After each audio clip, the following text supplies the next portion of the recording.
Also on the topic of electroculture, one of the first and four foundings of electroculture was Justin Christoflo, and you can look him up. He's got some books that are out there, but this man was basically growing things that are just astronomically huge.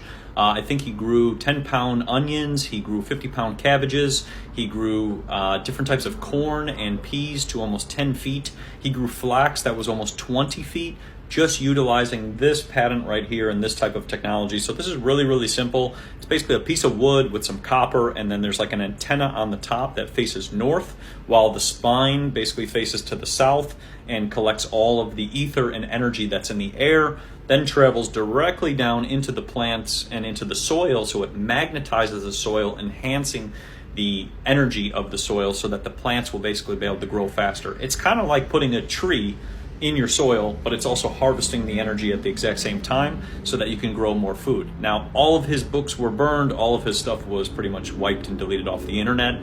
Reason being is because it competed with the fertilizer and the pesticide companies of the 1920s and 1930s, and they didn't like that he didn't have to use pesticides or fertilizer. He just basically built these devices, and because of that, he could yield more food without doing any of the stuff in which we've been taught for the last 100 years. So I need to know if I have any followers that sell crystals, because I'm wanting to try out like the electro gardening. And so what I've got going on here is this is some broccoli, and I've got some copper. I have a copper pyramid here and a copper coil there. And I have a pyramid in here with my cabbage.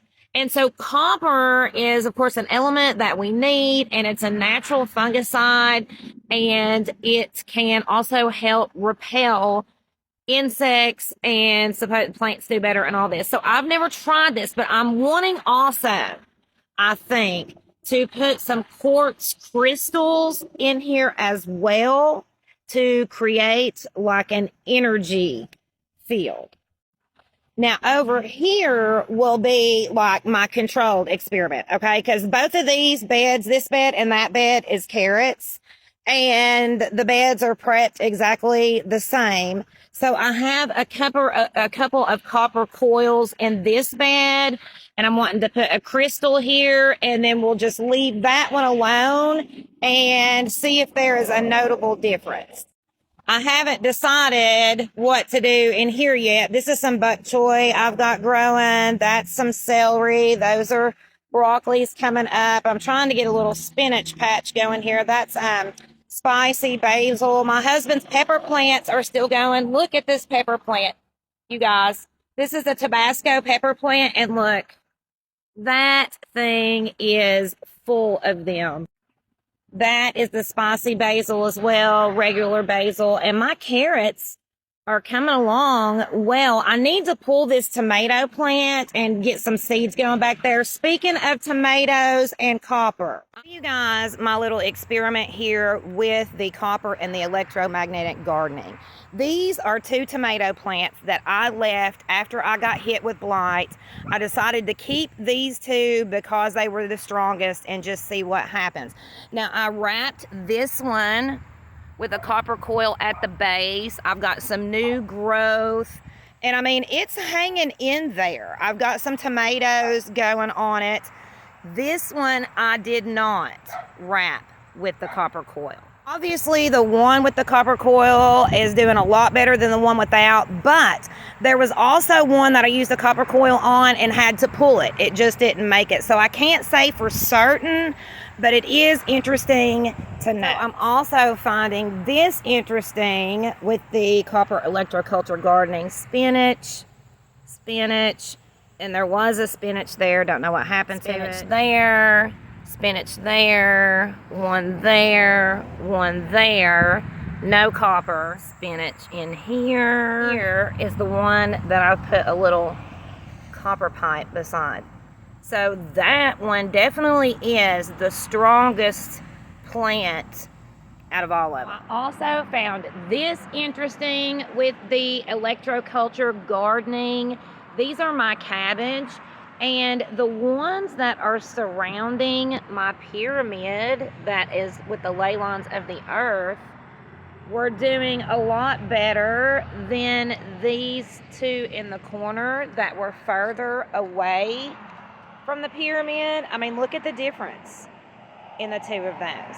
So I stuck a pipe down in there. I was thinking about doing an antenna, but then maybe I should not put anything there and see what goes on here. What do y'all think? Okay, so the squash and the electroculture gardening.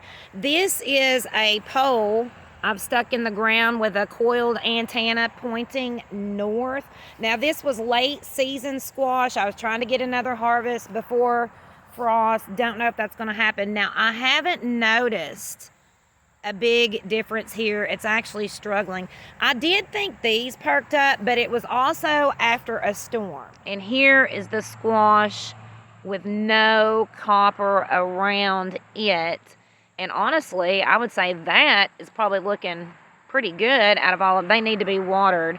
But so squash right now, not noticing a difference, but don't know if it's the best growing season for squash. So this just might be kind of a bad experiment. So a lot of people are asking, what examples do you have of electroculture showing that it works? And this is what I wanted to show you. This is Justin Christoflo, who is the founder of Electroculture, and these are the crops in which he yielded using his techniques such as copper antennas, all different types of rings, to basically harness the Earth's energy, orgone, chi, prana, life force, whichever word you want to say it, and bring that energy down into the earth so that the plants can grow larger and faster and stronger without the use of pesticides, fertilizers, or chemicals. So first and foremost, we have his cabbage up here, which is almost 11 feet in circumference, which is about 50 pounds, which is a very large cabbage. You can imagine the amount of people you could feed with a 50-pound cabbage. Next, we have oats over here, which do not use any fertilizers, any irrigation, and are almost 6 feet tall. Down here, we have the pear tree, which was actually starting to pass away, and he used some electroculture techniques to bring it back, which I've also experienced. If I put a little bit of copper around a dying tree or a dying plant, it will actually perk back up and start growing again. So it's really fascinating with that. And then last but not least, we have peas down here, which were anywhere from 7.5 feet up to 9 feet, which is 2 to 3 times the size of a normal pea plant. Now, why was this information hidden from us? Reason being is we have pesticide and fertilizer companies who try to block a lot of this information because it competes with their chemicals and all the stuff they want to sell us. If you want, you can go to cultivateelevate.com. You can check out our blogs and all of the information on electroculture and how you can boost your own yields.